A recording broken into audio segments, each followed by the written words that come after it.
So hello everyone, welcome back to my channel. This is Pratima. आज हम आपको there की यूजेज पढ़ाने जा रहे हैं।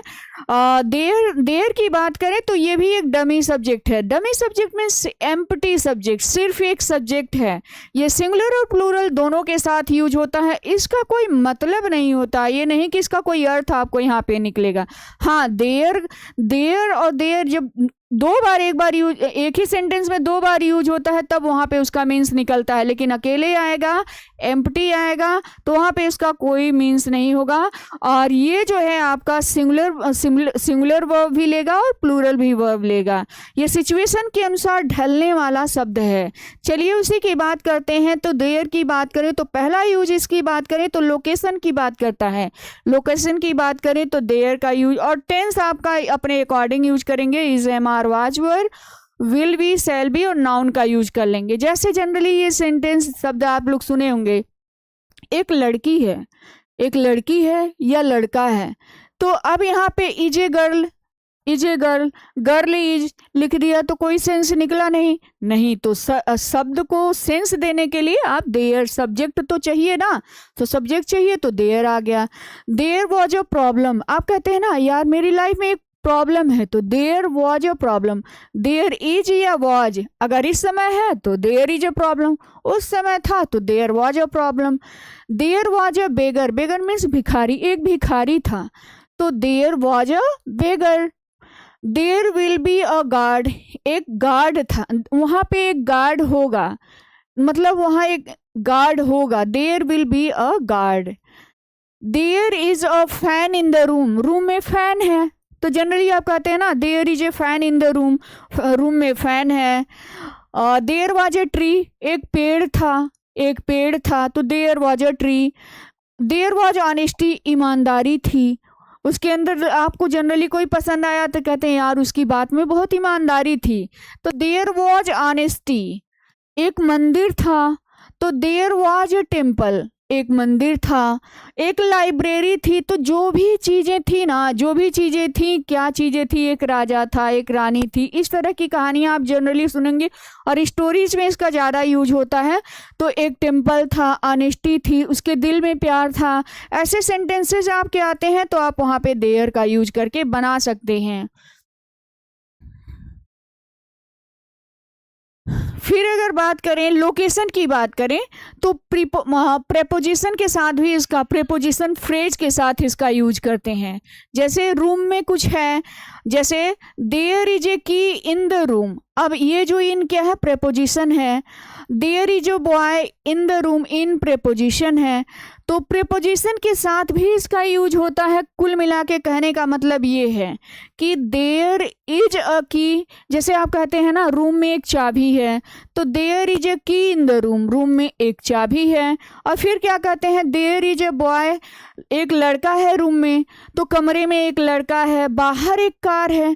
तो प्रेपोजिशन जब जहाँ पे दिया रहता है तो there is a car, there is आप यूज किए और जो नाउन है उसके बाद उसका यूज कर दिए। There is a car outside, outside एक कार है। तो इस तरह से इसका यूज कर सकते हैं। जैसे आप कहते हैं ना देयर इज अ पेन, एक पेन है। एक पर्स है, इन माई पॉकेट, मेरे पॉकेट में एक पर्स है, मेरे पॉकेट में या तो एक पेन है और या पर्स है। तो इस तरह के सेंटेंसेस तो आप यूज करते हैं। There are teachers in the class, class में कौन है, टीचर हैं, तो there are teachers. There is a book on the table, on preposition हुआ, प्रेपोजिशन तो टेबल पर क्या है, एक बुक है। अब अगर आप इसको जनरली समझना चाहें तो आपके घर में जितनी भी चीज़ें हैं, कुल मिला के आप समझिए कि मेरे घर में ये है, there is a fan in my room, there is a pen on the table, there is a book in the almirah, अलमीरा में है। तो जो भी चीज़ें हैं, there is a fan, there are many more things in my room. तो कुछ ना कुछ जो भी चीज़ें हैं होने के लिए, जितनी भी चीज़ें, things available in your room, room में जितनी भी चीज़ें होती हैं आप उसका वर्णन करके ऐसे सेंटेंसेस आप यूज कर सकते हैं। जैसे there are 4 fans in my room, 4 fan हैं। There are 4 room in my house, मेरे घर में 4 रूम हैं। There are 10 bottles in the fridge, fridge में 10 बॉटल हैं। देयर आर अ फोटो, एक फोटो है on the wall, wall means दीवाल, दीवाल पे एक फोटो है। अब देखिए मान ले कई चीज़ों का वर्णन करना हुआ फ्रिज में, इन द फ्रिज। अब फ्रिज में जो भी चीज़ें अवेलेबल हैं तो आप कह दीजिए देयर आर ब्रेड, ब्रेड हैं। देयर आर वेजिटेबल्स, वेजिटेबल्स हैं, फ्रूट्स हैं इन द फ्रिज, यानी कि फ्रिज में इतनी चीज़ें हैं तो आप क्या यूज कर दिए, आर का यूज कर दिए। उसके बाद मान लीजिए इतनी चीज़ों का यूज, देखिए ये तो मैंने लिमिटेड चीज़ें हैं, आपके घर में जितनी भी चीज़ें अवेलेबल हैं आप उनका वर्णन कीजिए और देयर का यूज करके बहुत सारे सेंटेंसेस बना।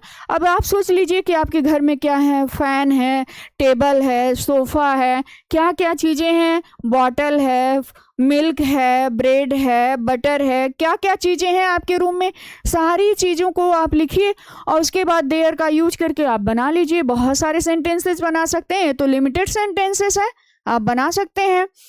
अगर मान लीजिए ऐसे हो गया अब्स्ट्रैक्ट नाउन दे दिया, या अब्स्ट्रैक्ट नाउन क्या होता है? अब्स्ट्रैक्ट नाउन वो होता है जो आपके हार्ट में फीलिंग की जो बात होती हैं, जैसे लव हो गया, इमोशन, जैसे लव हो गया,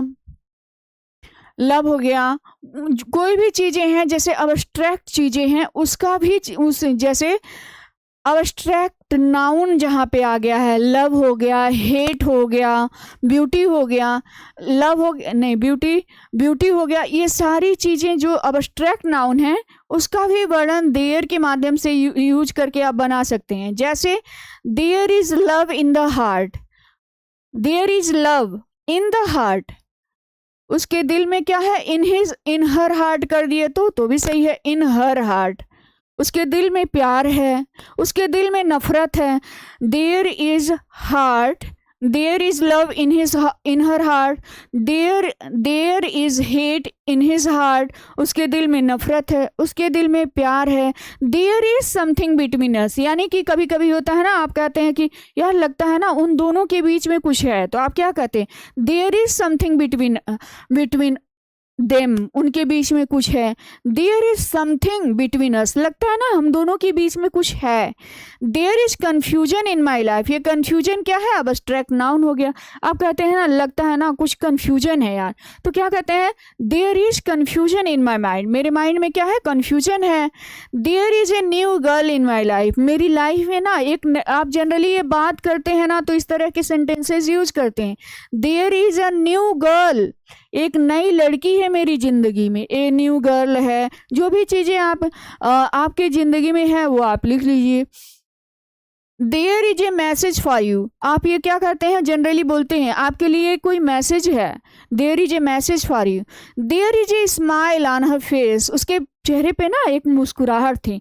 तो देखिए ये जो मैंने सेंटेंसेस लिखे हैं आपके डे टू डे लाइफ के हैं, कि उसके चेहरे पे मुस्कुराहट है, कन्फ्यूजन है, क्या चीज़ें हैं क्या नहीं हैं, उसी की बात की गई है। फिर अगर बात करें इसको हम नेगेटिव सेंटेंस में भी यूज कर सकते हैं। कैसे, कुछ नहीं करना है इसमें, कुछ नहीं, जैसे है इज एम आर के बाद नो का यूज कर देंगे। नो के साथ अगर देखिए नो के साथ अगर नो का यूज कर रहे हैं, ठीक, तो ए, एनी, मेनी, टू, फोर ये नहीं लगेगा अगर नो का यूज कर रहे हैं। जैसे there is no water in the bottle, there is no water, no means नहीं, water, there is no water in the bottle. अक्सर ये बोलते वक्त आप कहते हैं कि यार बॉटल में कोई पानी नहीं है, पानी नहीं है, there is no water in the bottle. There is no sugar in the jar, jar में शुगर नहीं है, तो क्या कहते हैं, there is no sugar in the jar, jar में क्या है, शुगर नहीं है। There is no salt, salt नहीं है, there is no sugar, there is no salt in the soup, soup में जनरली आप खाना भी खाते हैं तो भी इस तरह के सेंटेंसेस कहते हैं कि यार मतलब जो सब्जी है ना उसमें नमक नहीं है, तो there is no salt, there is no salt in the pulse, यानी कि दाल में नमक नहीं है। There are no vegetables in the fridge, fridge में कोई वेजिटेबल्स ही नहीं है। तो देयर आर हो गया, देयर इज हो गया, देयर इज। तो इस तरह से सेंटेंसेस आप बहुत सारे बना सकते हैं कि आपके वहाँ क्या चीज़ें क्या हैं, क्या चीज़ें नहीं हैं, और नो का यूज करके आप बना सकते हैं। There is not any food. अब देखिए नॉट जब हमने यूज किया ना, यहाँ पे यही डिफरेंस है कि जब हमने नॉट यूज किया ना तो एनी का यूज कर दिया। नॉट अगर यूज करेंगे तो एनी और ये सब यूज कर सकते हैं, और नो के साथ ऐसे शब्द जो है यूज नहीं होंगे। जैसे there is not any food in the fridge, fridge में कोई खाना नहीं है, मतलब कोई खाना नहीं है। There is not enough water, enough water नहीं है। There is not anything at home, कभी कभी आपके घर पे होता है ना तो आप कहते हैं यार घर पे आज कुछ है ही नहीं है, तो there is not anything at home, घर पे कुछ है ही नहीं। फिर कहते हैं there are not many student in the class, class में ज़्यादा मेनी स्टूडेंट, ज़्यादा बच्चे नहीं हैं। अगर हम बात करें तो ये हो गया नो और नॉट का डिफरेंस, कि अगर नो यूज होगा तो किसी तरह का एनी ऐसे शब्द नहीं आएंगे। इंटरोगेटिव की बात करें, यस या नो वाले जो शब्द होते हैं तो क्या करते हैं, कुछ नहीं करना है, इज एम आर को पहले ला देना है। जैसे is there any coffee left, क्या कोई काफी बची है। जैसे होता है ना आपके घर में चाय बना तो आप कहते हैं काफी बची है क्या। Is there any coffee left, क्या कॉफी बची है। Is there a train in the morning, आप ट्रेन स्टेशन पे गए, पूछते हैं क्या कोई मॉर्निंग में ट्रेन है। Is there a train in the morning, morning में क्या इज देयर, क्या ट्रेन है मॉर्निंग में। Is there any truth in his story, story means कहानी। जब ये क्वेश्चन करते हैं कि क्या उसकी कहानी में कोई ट्रूथ है, क्या कोई सच्चाई है, तो इस तरह के सेंटेंसेस आप यूज कर सकते हैं।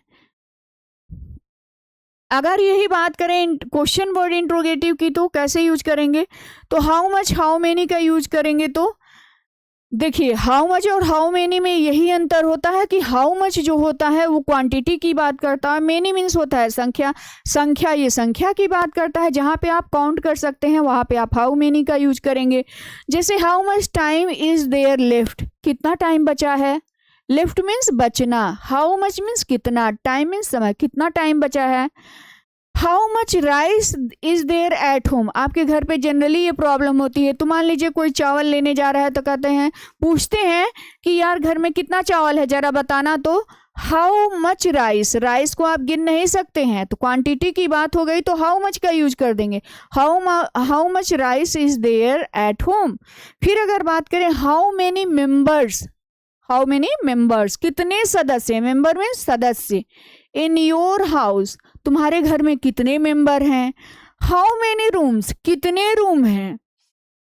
Are there in hotel, hotel में कितने रूम हैं। तो हाउ मेनी जो है संख्या बताता है और हाउ मच जो है क्वांटिटी बताता है। तो इस तरह से आप कह सकते हैं कि देयर के इतने सारे यूजेस हैं और ये डे टू डे लाइफ के यूजेस सेंटेंसेस हैं। अगर आपको ये वीडियो अच्छी लगी हो तो please like share and subscribe.